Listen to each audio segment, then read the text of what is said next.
ce qu'il faut mettre en avant, hein, c'est vraiment le côté aussi code ATS. L'intérêt du code ATS et d'Agilites d'une manière générale, c'est de pouvoir avoir une interface qui permette de répondre et de faire communiquer un peu deux mondes, un monde technique et un monde très fonctionnel métier qui n'aurait pas ces compétences techniques pour pouvoir faire l'analyse. J'ai vu plusieurs questions aussi qui disaient comment je vérifie que ce que génère l'IA est viable. Bah, tout simplement parce que vous pouvez reprendre la main dans l'éditeur sur le script qui est généré. Et si vous avez le moindre doute, il suffit de le relancer et de vous sécuriser par rapport à ça. Donc, à aucun moment vous êtes enfermé sur ce que fait l'IA, sur ce que génère l'IA. Vous gardez la main derrière à l'intérieur et vous pouvez faire la validation qui va bien si jamais vous voulez rajouter une surcouche de validation pour sécuriser.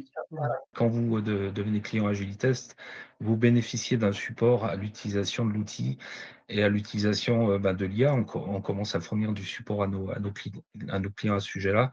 Un service en fait qui est fourni et qui est complètement intégré dans le tarif des licences. En termes d'innovation, finalement, on produit très régulièrement des innovations et on fait en général à peu près 50% des améliorations et de la roadmap et des fonctionnalités nouvelles qui sont des demandes de nos clients.